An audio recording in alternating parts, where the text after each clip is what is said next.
good evening. I am Gushin Galan and you are watching Vantage. Our lead story tonight is about Pakistan. Its missile and nuclear programs is back in focus, once again for the wrong reasons. A new report has highlighted how Pakistan is trying to build a long-range missile, one that could even reach the United States. We'll bring you the details. In China, India has taken a firm stand. Defence Minister Rajnath Singh is attending a SEO meeting. India refused to sign the joint statement because it did not mention the Pahalgam attack. We'll tell you what happened. Meanwhile, in West Asia, the tensions remain high. The Trump administration is now on the defensive. It is denying reports that US strikes failed to destroy Iran's nuclear sites. Trump's ceasefire is holding for now. But one question remains. Where is Ayatollah Ali Khamenei? Also on the show, why China has built a gold vault in Hong Kong. How OpenAI is clashing with Microsoft. The latest from Kenya, where deadly unrest has claimed dozens of lives. And a closer look at weight loss jabs. Are they really safe? All that and more coming up. First, the headlines. US President Donald Trump says Israel should pardon its Prime Minister. Calls for Benjamin Netanyahu's corruption trial to be cancelled. Netanyahu was indicted in 2019 and the trial began a year later. He is facing charges of bribery, fraud and breach of trust. The Israeli Prime Minister, who is due to appear in court on Monday, has pleaded not guilty. The dollar slides as Trump eyes a new Federal Reserve chief. Plans to replace Jerome Powell has fueled bets of cuts to US interest rates. Trump has been angry with the Fed boss for not slashing the rates. Today, the pound hit its highest level against the greenback since October 2021. Myanmar's junta chief confirms that elections will be held in December and January, but international observers fear that polls will be a sham. The military toppled Myanmar's civilian government in a coup in 2021. Since then, the country has been embroiled in a civil war with the junta forces suffering territorial losses to anti-coup guerrillas. Setback for President Lula da Silva. Brazil's Congress votes to repeal tax increases on international transactions. It struck down the orders signed by the president in May, which included rising taxes on credit card purchases abroad and money transferred to other countries. Brazil is Latin America's largest economy. And in India, cloudbursts and flash floods wreak havoc in Himachal Pradesh. At least 2 people have died and around 20 are feared to have been swept away in the floods. Landslides and debris have also blocked several roads in the state.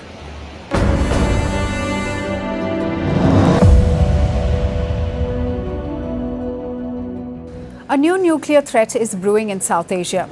And this time, even Washington can't look away. A new report has come out. It warns Pakistan is developing an ICBM. That's an Intercontinental Ballistic Missile. Now, what is an ICBM? There are long-range missiles.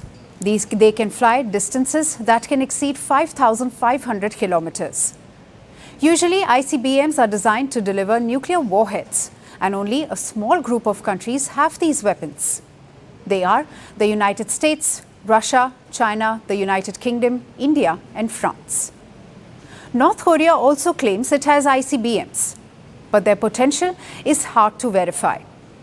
Pakistan is trying to enter this club. It is trying to develop a new weapon, one that can strike as far as the continental US. Its range would cover 48 out of 50 American states. Now, this is not a new discovery. American security agencies have been monitoring this for years, and they have voiced concerns before. Why does Pakistan need such a powerful weapon? Islamabad maintains it wants a deterrent against India, that its entire nuclear program is focused on India. But US intelligence agencies feel otherwise. They believe this ICBM can be used to deter the United States itself. Islamabad has 2 key goals. First, to deter any preemptive strike on its nuclear arsenal. And second, to discourage any US intervention in a future South Asian conflict. Either way, the implications for Washington are clear. If Pakistan gets an ICBM, the US will have to treat it as a nuclear threat. Though it did try to stop Pakistan from making progress. In December 2024, the US sanctioned 4 Pakistani entities. These organizations are linked to ballistic missile development and testing. Pakistan's National Defense Complex was among them. This is a state-run unit. It builds missiles. Earlier, United States even sanctioned Chinese suppliers too. For years, China has assisted Pakistan. It has enabled Pakistan's missile and nuclear programs. In fact, Washington tried to contain this collaboration. The Biden administration had also raised warnings. Then last year, a US official spoke out. He warned Pakistan was testing large rockets. Here's the quote. This nascent capability was fundamentally focused on us. And if these trend lines continue, Pakistan will have the capability to strike targets well beyond South Asia, including in the United States. So if Pakistan expands its missile program, the US faces clear risks. Despite that, the United States treats Pakistan as an ally. Recently, Trump hosted Asim Munir, the Field Marshal of Pakistan. The White House rolled out the red carpet for him. Trump had lunch with Munir and hasn't stopped praising him since then. And in fact, I had the general, who was very impressive. The general from Pakistan was in my office last week. Prime Minister Modi is a great friend of mine. He's a great gentleman. He's a great man. And I got them to reason. I said, we're not doing a trade deal if you're going to fight. And if you're going to fight each other, we're not doing a trade deal. And you know what? They said, no, I want to do the trade deal. We stopped the nuclear work. Yes, Trump called Pakistan's army chief very impressive. He repeated the same rhetoric again of preventing a nuclear war between India and Pakistan, of playing mediator in Kashmir, even of offering trade deals to end the conflict. Even though India has rejected all these claims. Earlier this month, Prime Minister Modi spoke with Trump himself. India denied any claims of a third-party mediation. India's Foreign Secretary repeated that stand publicly. प्रधानमंत्री मोदी ने राष्ट्रपति Trump को स्पष्ट रूप से कहा कि इस पूरे घटनाक्रम के दौरान कभी भी किसी भी स्तर पर भारत अमेरिका ट्रेड डील या अमेरिका द्वारा भारत और पाकिस्तान के बीच मध्यस्थता जैसे विषयों पर बात नहीं हुई थी। प्रधानमंत्री मोदी ने जोर देकर कहा कि भारत ने न तो कभी मध्यस्थता स्वीकार की थी, न करता है और न ही कभी करेगा। इस विषय पर भारत में पूर्ण रूप से राजनीतिक एकमत है। Trump may continue to repeat those claims. He has openly embraced Pakistan's military, even as it develops a missile that could reach the United States. Pakistan's nuclear focus is no longer just about India. It raises risks for American security interests. That shift may warrant a closer look from Washington, and perhaps from Trump himself. Some countries use cross-border terrorism as an instrument of policy and provide shelter to terrorists.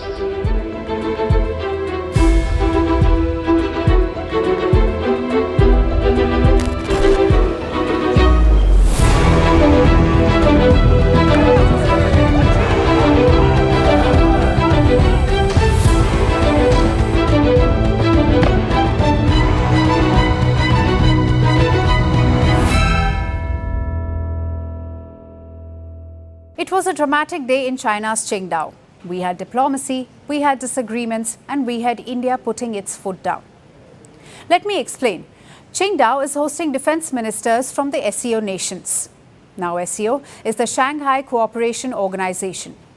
And it's a regional group of Eurasian states. India too was at the meeting. We were presented by Defense Minister Rajnath Singh. And we told you about the trip last week. It was supposed to be a significant one. Rajnath Singh's first foreign trip since Operation Sindoor. Not only that, but also the first ministerial trip to China since 2020. As always, we had the formalities first. Rajnath Singh was welcomed by the Chinese defense minister. All the attendees posed for a group photo. And then it was down to business. The Indian defense minister did not hold back in his comments. He called out state sponsors of terrorism.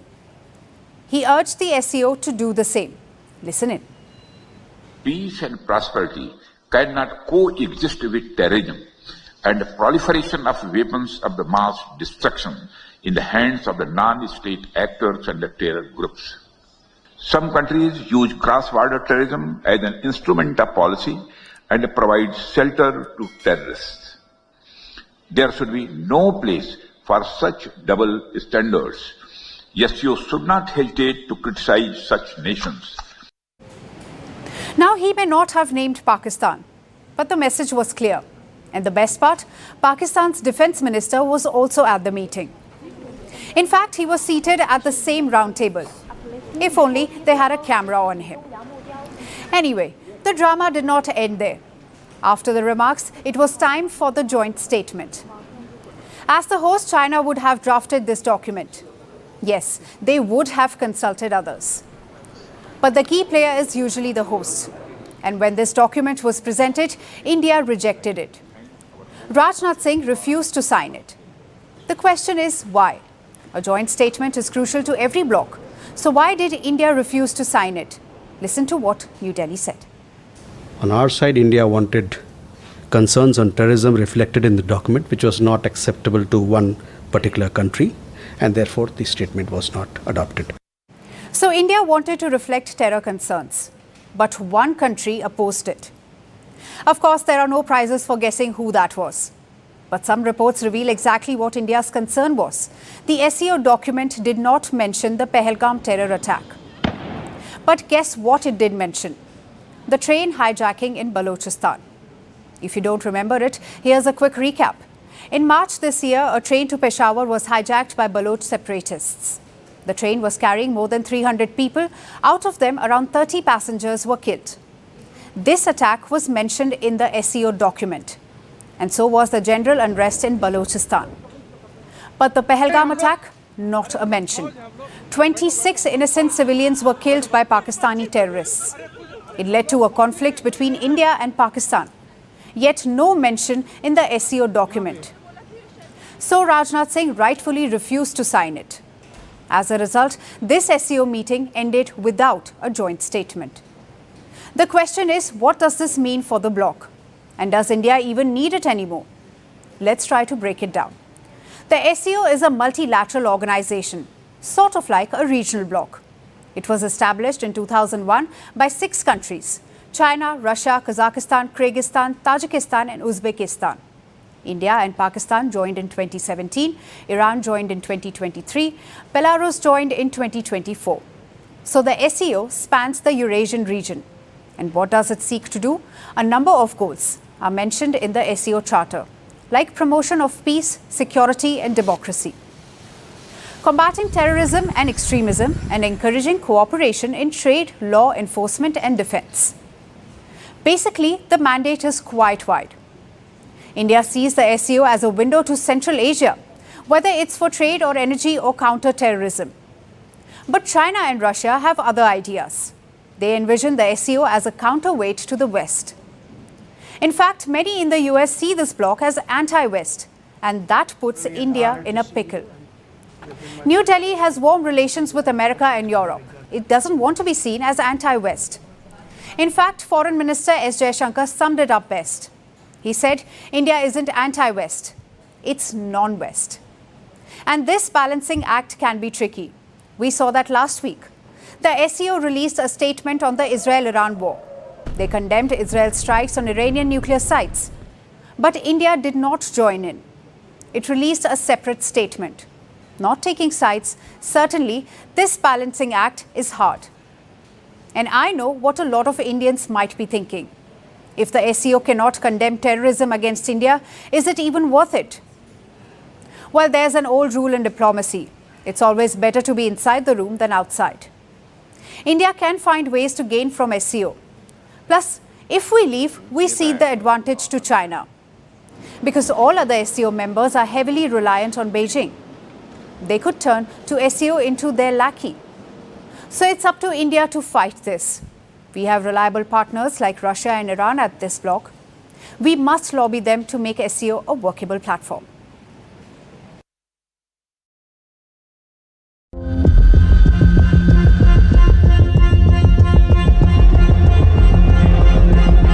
Both satisfied to go home and get out.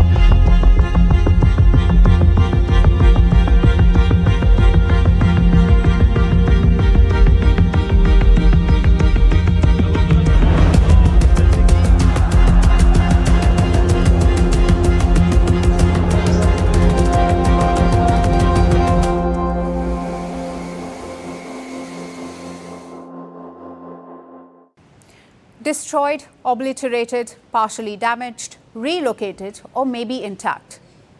We have heard all sorts of theories about Iran's nuclear sites. But the truth, it's probably somewhere in between. Yesterday, we had a leaked assessment from the US. It claimed the nuclear site was not obliterated. Yes, the program was set back, but by months, not years. Though Donald Trump disagrees, he said the operation was a total success. The United States successfully carried out a massive precision strike on Iran's nuclear enrichment facilities, and it was very, very successful. It was called obliteration. No other military on earth could have done it. The US government is disputing the intelligence leak. It has also released fresh assessments. Look at what the CIA chief is saying. The CIA can confirm that a body of credible intelligence indicates Iran's nuclear program has been severely damaged. Several key Iranian nuclear facilities were destroyed and would have to be rebuilt over the course of years. Technically, they haven't set a timeline, but some facilities could take years to rebuild. That's what the CIA is saying. Now look at the Director of National Intelligence. This is her statement.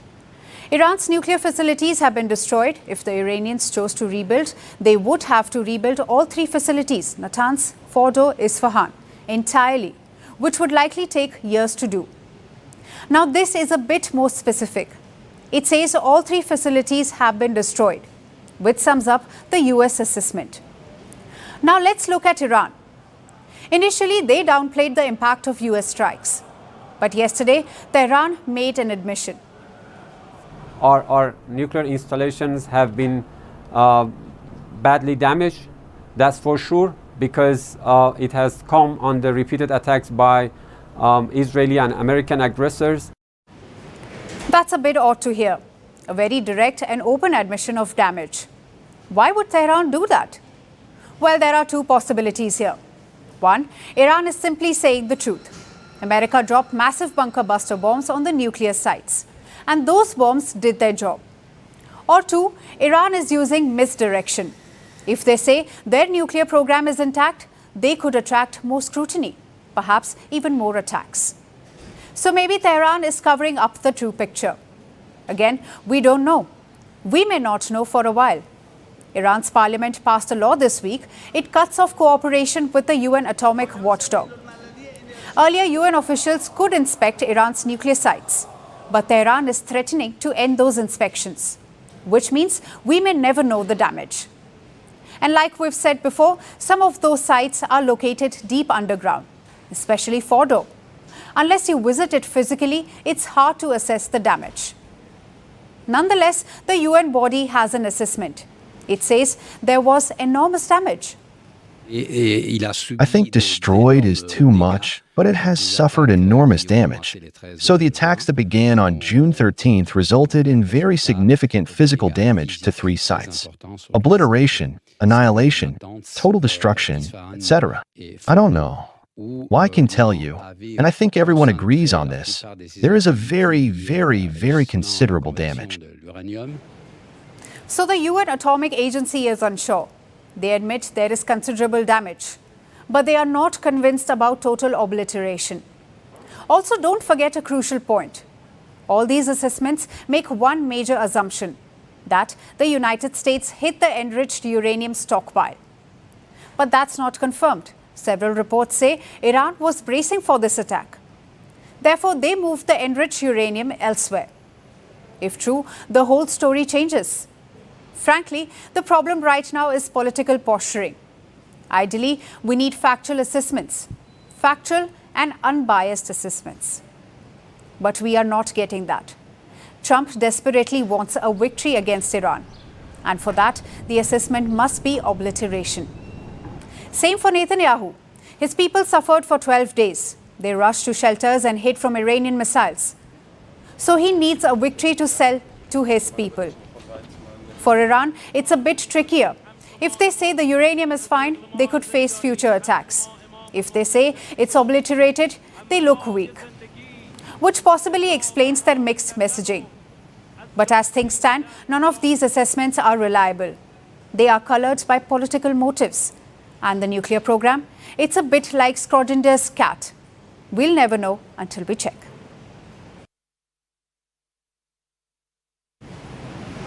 The war between Iran and Israel lasted for 12 days. There's a fragile ceasefire holding. Both countries are trying to go back to normalcy. But there's a question on everyone's mind. Where is Ayatollah Ali Khamenei? The Iranian supreme leader went into hiding after threats of regime change. He delivered a statement on 18th June. He wasn't seen since then until his video message today. So what did Khamenei say? And has this war affected his grip on power in Iran? Our next report tells you. It's not unusual for Ayatollah Ali Khamenei to vanish for a few days. He is 86 years old, after all. A cleric of routine, silence is often his loudest political weapon. But this time, the silence was deafening. 12 days into the most dangerous war Iran has fought in over a decade, the supreme leader of the Islamic Republic went missing. No public appearances, no official sermons, not even one of his grainy, gray-filtered videos that usually serve as visual proof of life. On June 18th, he spoke from an undisclosed location. Since then, absolutely nothing. But this week, after an 8-day hiatus, he re-emerged. I want to congratulate the great Iranian nation. I would like to offer a few congratulations to the nation. First, congratulations on the victory over the fallacious Zionist regime.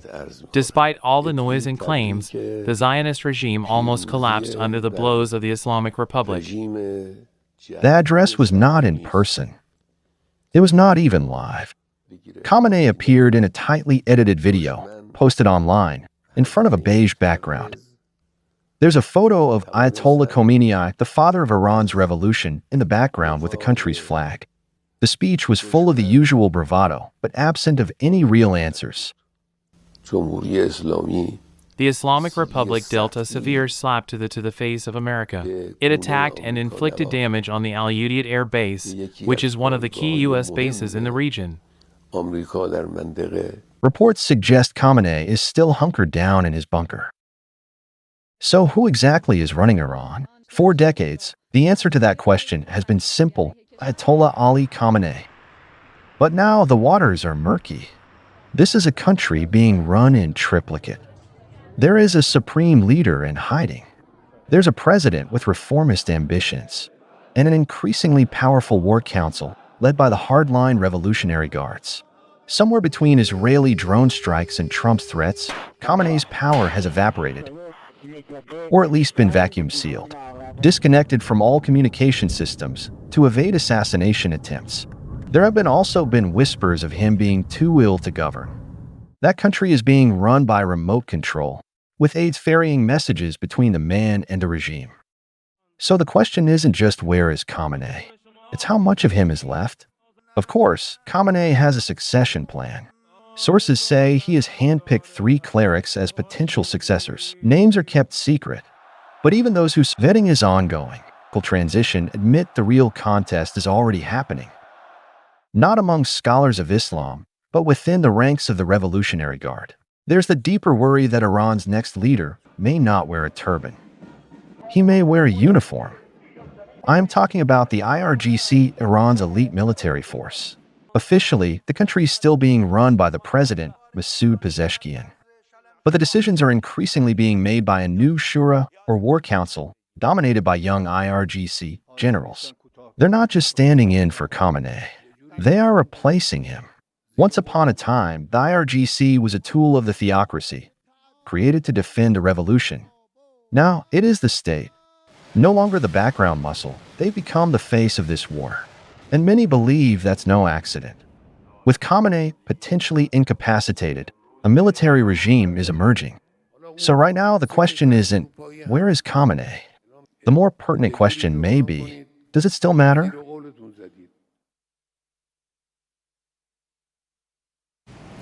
Our next story is about gold. The precious metal, gold is seen as a safe haven in times of uncertainty. And for good reason, it can be traded easily.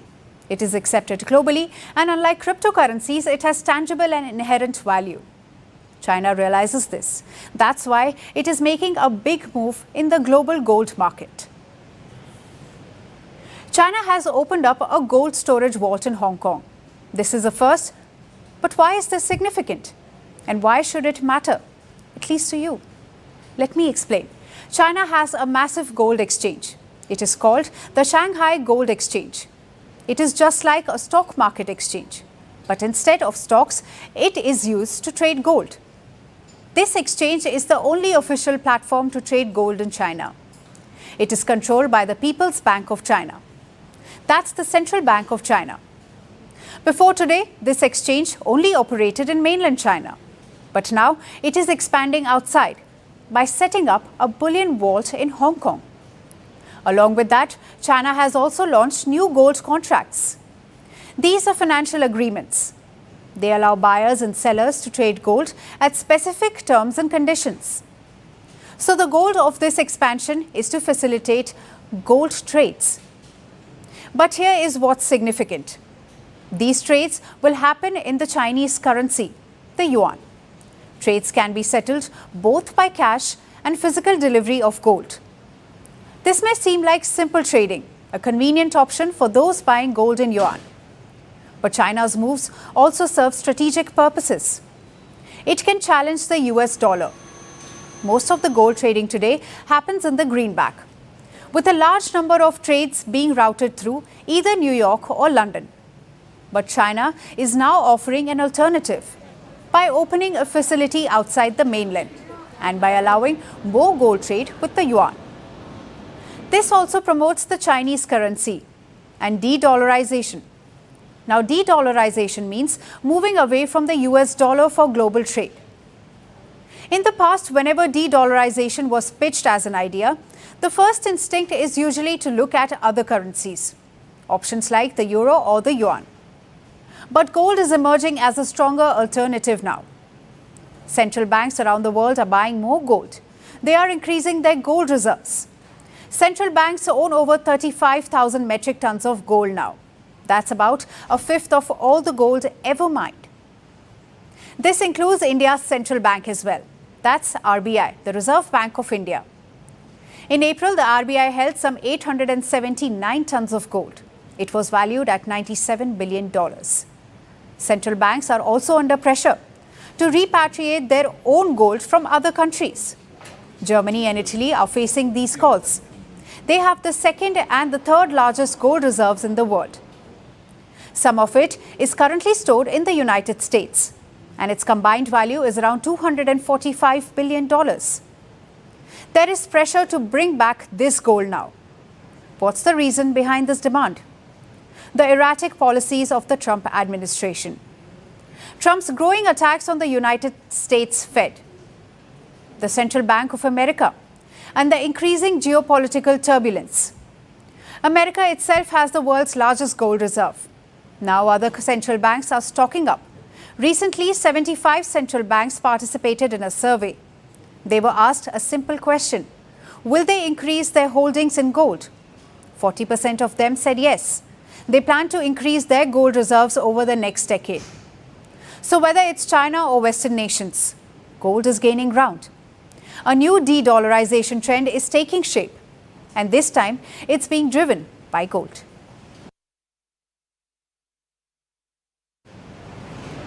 It started like most modern tech wars do, with a contract clause that no one thought would matter. Back in 2019, OpenAI and Microsoft inked a deal. The world hadn't yet heard of ChatGPT, so artificial general intelligence, or AGI, was still sci-fi back then. Under the deal, Microsoft would get access to OpenAI's models. But the contract had a curious clause. If OpenAI ever reached AGI, they could pull the plug. They would cancel Microsoft's exclusive access. But fast forward to 2025, and now it seems like that's a very real possibility. So what exactly is AGI really? This is where AI can rival humans. They can do multiple things at the same time. Many call ChatGPT a step towards artificial general intelligence. but it's machines that can reason, create, and outperform humans. OpenAI CEO Sam Altman insists AGI is within reach. He's hinted at internal benchmarks, so he believes it is achievable soon. But Microsoft CEO Satya Nadella isn't buying it. He's called the AGI milestone nonsensical benchmark hacking. It is a jab that shocked some inside OpenAI. They once believed Nadella to be an AGI believer himself, but Nadella has a reason to be skeptical. After all, Microsoft has a lot at stake. If OpenAI declares AGI, Microsoft risks losing its exclusive rights. It will lose rights to the very technology it helped fund. And unlike in 2019, Microsoft now has an AI empire to defend. It is infused into Microsoft Office. Copilot in Windows uses it. There is Azure's AI stack. So pull the plug now and the empire starts to look vulnerable. So Microsoft is fighting hard. It wants the clause gone or at best amended. And what is OpenAI doing? Well, it is using this clause as a leverage. So tense negotiations are underway, almost daily. Microsoft wants a long-term seat at the table, a 35% stake in the new for-profit OpenAI. It also wants transparency and predictability, guarantees that future models will not be behind a paywall. There's even talk of Microsoft walking away. If it does, the company would still have rights to OpenAI's tech until 2030. But in the AI world, 5 years is an eternity, especially when your competitors are already sniffing blood. I am talking about the likes of Meta and Apple. They are circling a different price. It's called Perplexity. Founded just 3 years ago, Perplexity built a sleek AI native search engine. Think ChatGPT meets Google. That too with citations. For users, it's an upgrade, but for Apple and Meta, it's an opportunity. In fact, both tech giants have reportedly held acquisition talks. Even though nothing is final yet, but the interest is telling. Apple still playing catch-up in AI needs a crown jewel, and buying Perplexity could give it a plug-and-play search engine, something to loosen its dependency on Google. Meta, on the other hand, is in a talent war. CEO Mark Zuckerberg is throwing $100 million, signing bonuses at AI engineers. In fact, it just invested heavily in Scale AI. And yet, its own Llama models haven't broken into the mainstream. So acquiring Perplexity would give Meta an edge in this race. So where does all this leave us? On one hand, you have the incumbent giants, Microsoft and OpenAI, locked in a power struggle. On the other, you have the latecomers, Apple and Meta. They are scouting for acquisitions to stay in the race. And in the middle is the looming question over artificial general intelligence. Is it really a breakthrough? Is it coming tomorrow or 10 years from now? Because if one company can build AGI, it would change the way we think of technology. And no wonder everyone wants in. No wonder old partners are becoming new rivals. Because the future of artificial intelligence is no longer just an open question. It is an open battlefield.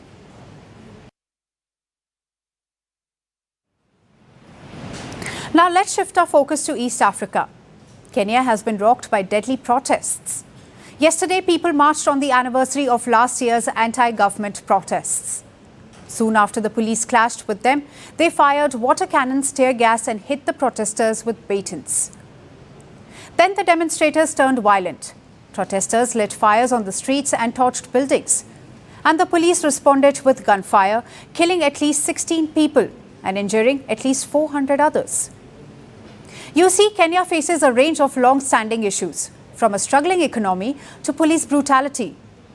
Now the youth of Kenya is demanding accountability, and anger is mounting against President William Ruto. So what do the protests mean for his administration? Here's a report. Streets littered. Shops destroyed. Plumes of smoke still rising from the buildings. This is the aftermath of yesterday's deadly protests in Kenya.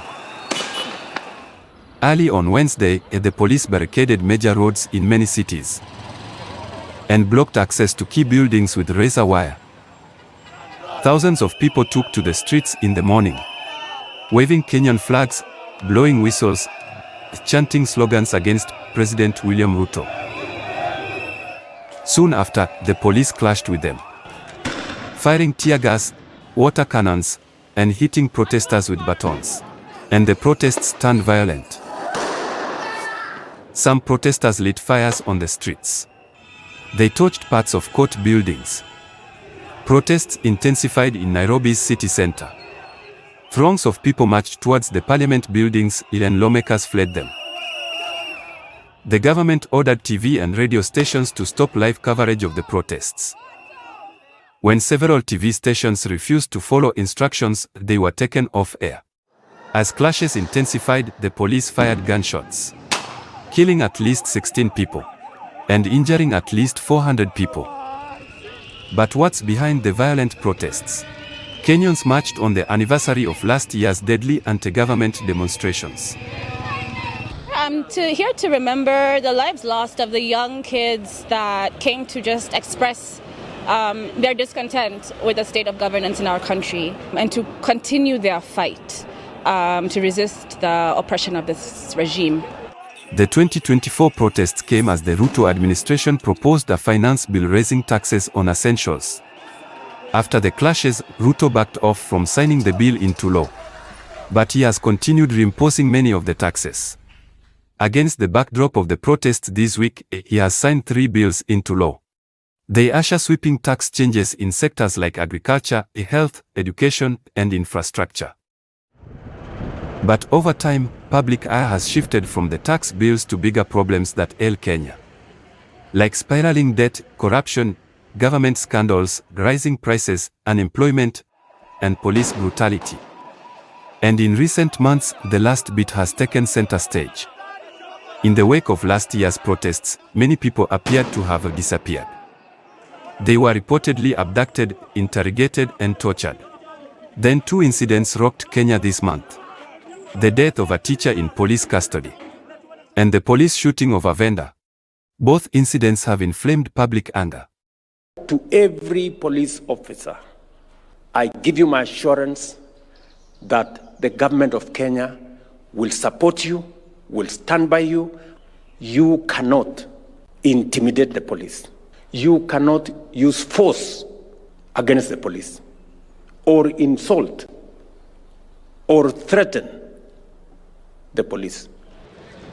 Despite this, Ruto has stood by the police and blamed protesters instead.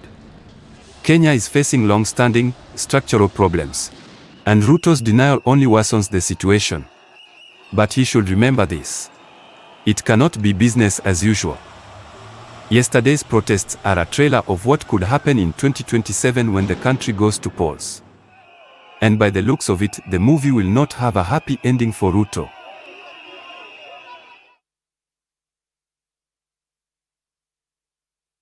Now let's talk about Kim Jong-un and his latest showpiece. This time it isn't a missile but a beach resort. The North Korean mouthpiece has released new pictures. It shows Kim Jong-un with his daughter soaking in the beachy vibe to promote tourism in his country. Kim recently inaugurated a beach resort that has luxury rooms, water slides and sports facilities. Locals will get access from next month, and Pyongyang also plans to invite foreigners to this resort. But the irony is this: North Korea is promoting a new tourist destination, even as large sections of its population are without food. Here's a report. Donning a black suit, cigarettes, and a cold drink by his side, just chilling by the beach. That's Kim Jong-un, the North Korean leader. Kim is often seen at missile launches. But this time, he was seen unwinding with his family at a beach resort. This is his bid to boost tourism in North Korea. The plans are ambitious.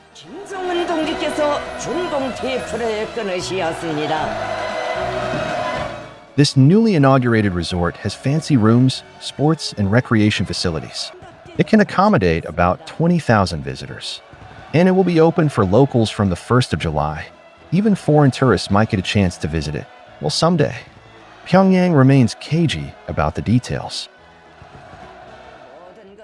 Kim Jong-un has appointed himself as the brand ambassador of the Wonsan-Kalma Coastal Tourist Zone. He calls it one of his country's greatest feats of this year. In typical Kim fashion, he was seen soaking in the beachy vibe, grinning next to his daughter and watching people enjoy water slides. With these pictures, North Korea is pitching itself as the next tourist destination, even though regular tourism remains banned in the country. Pyongyang has slowly started to open up to outsiders. Last year, North Korea welcomed Russian tourists. And in April this year, it hosted a marathon to appear more friendly to outsiders.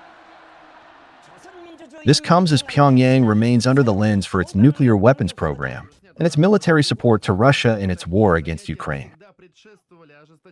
North Korea is one of the poorest nations in the world. Most of its money is spent on missiles, monuments, and landmarks. According to a Reuters report, its economy contracted by 0.2% in 2022, 0.1% in 2021, and 4.5% in 2020. This was mostly due to a sharp cut in trade with China due to the pandemic. On top of that, add a food crisis, floods, typhoons, international sanctions, all of which made things worse for the North Koreans. Between 2019 and 2021, 42% of North Koreans were malnourished. Recent information is hard to come by, but the hunger crisis is a well-known fact. For decades, Pyongyang has failed to produce enough food for its citizens, and poverty is widespread. Despite its hardships, Pyongyang still refuses to accept foreign aid. The state newspaper said taking foreign aid would be like eating poison candy. These glossy pictures of the resort are yet another attempt at an image makeover. Another piece of propaganda for the supreme leader to solidify his grip on power at home, while his citizens struggle to make ends meet.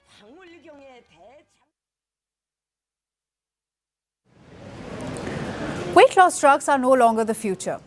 I am talking about the likes of Ozempic, Wegovy and Mounjaro. They are the new normal. Celebrities are taking them, doctors are prescribing them, Instagram is selling them. But as these jabs become a part of our lives, there's one looming question. Are they really safe? Let's look at it. Most of these started as diabetes medication. They are essentially GLP-1 drugs. They mimic natural hormones that regulate hunger and insulin. That way, users feel fuller for longer. Their blood sugar levels are low, so they end up shedding weight. In fact, clinical trials also show a weight loss of up to 26% of the body mass. That's enough to rival surgical procedures. So they are being hailed as a medical marvel. But here's the catch. It might come at a huge price. This year alone, hundreds reported acute pancreatitis after taking GLP-1 drugs. This is a severe inflammation of the pancreas. The UK's Drug Safety Agency has opened an investigation. That's because some cases were even fatal. Now, even though these cases are still rare, but they are rising really fast. Mounjaro, in particular, has drawn attention. It was linked to 180 such cases in 2025. And that's not all. New warnings are cropping up every few days. Take this report by the European Medicines Agency. It cites a possible link between semaglutide and optic nerve damage. That's a rare condition in which you lose sight. Others suggest potential risks of cancer. Then there's the British Menopause Society. It has warned that these jabs might interfere with the absorption of contraceptive pills. It also increases risks of womb cancer. Now, none of this is conclusive, but it's enough to make anyone pause. Despite clinical trials, these drugs haven't been around long enough, so it's difficult to understand their long-term safety. Most side effects don't emerge until a long time, especially until there's widespread use. And here's what experts keep stressing on. These drugs are for people with obesity or type 2 diabetes, not just for fitting into new clothes. These aren't skinny pills. They are medical tools. And once you stop taking them, your appetite comes roaring back. Studies show that patients regain nearly 2/3 of their weight they lost. And this is within a year of stopping these drugs. Basically, these drugs manage obesity. They don't existentially fix it. Which means for many, this is a lifelong commitment. Plus, the internet is overflowing with these jabs. They are selling it in black market. Beauty salons are offering bootleg shots. People are even buying them off Instagram. That makes it the wild, wild west. Weight loss drugs are meant to be used under strict medical supervision. But right now, demand is outstripping supply. Plus, it is also growing social media hype. In fact, so many are just self-medicating. That makes it very, very dangerous. So what should you do then? Well, the answer is complicated. The future of weight loss drugs looks promising. New jabs could even mimic exercise. That is preserving muscle while cutting fat. Cheaper pill versions are also on the horizon. Experts still say the risk-to-benefit ratio is still heavy in favor of weight loss drugs. But they also admit there is a lot we don't know. And even among scientists, there's growing consensus. More research is urgently needed. But until then, proceed with caution and with a doctor who knows your full medical history.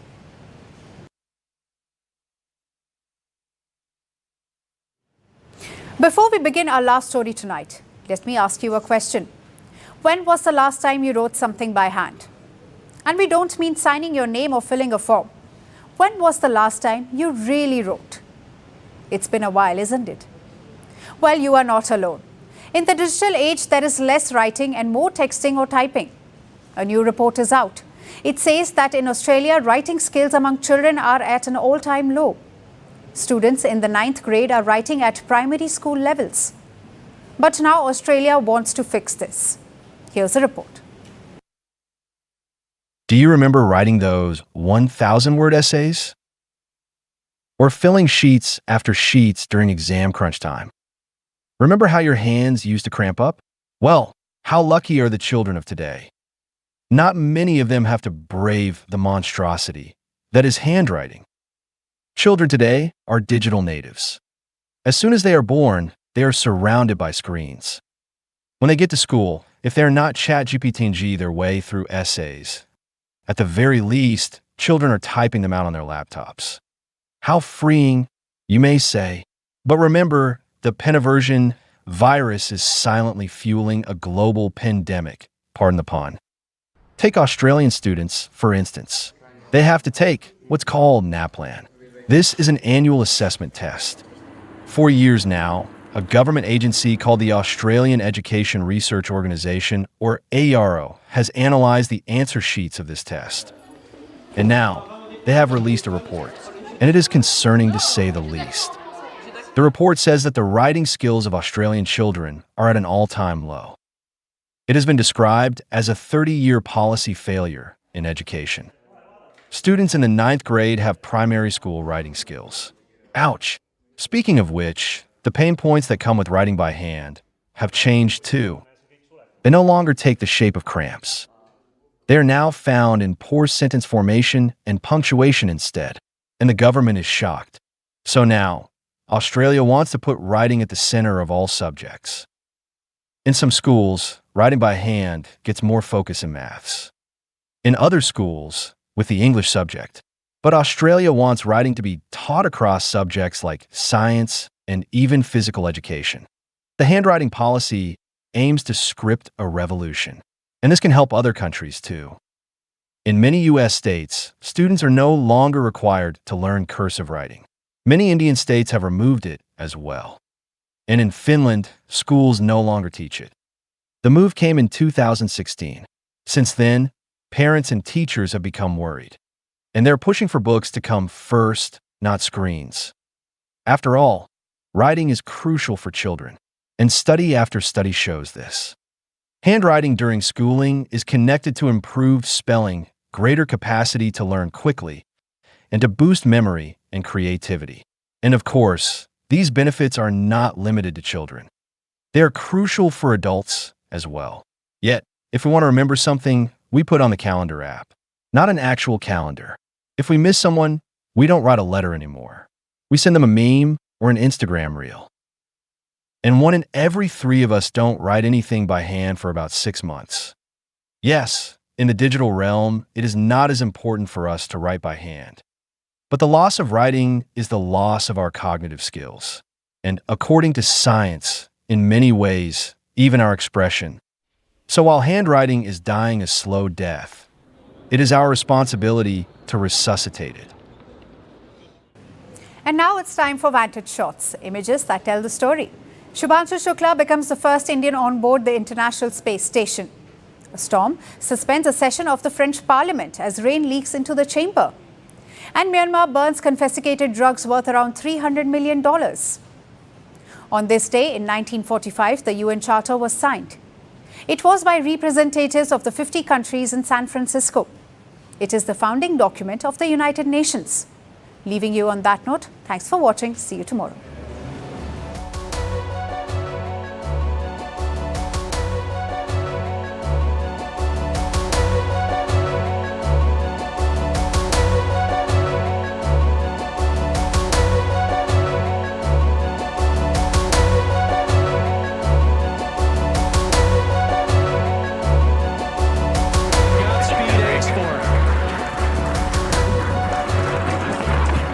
Fellow astronauts, as Peggy said, 1 veteran and 3 rookies. And wow, what a member of Axiom Space. Kim, Kirill Peskov, Sergei Ryzhikov, and Alexei Zabritsky of Roscosmos. And there they all are, waving. Depuis 80 ans. Je vous remercie. Merci, Monsieur le Premier ministre. Ça fuit. Est-ce que vous vous êtes aperçu Attention avant de monter. Alors, à ce sujet, mesdames et messieurs les députés, juste là.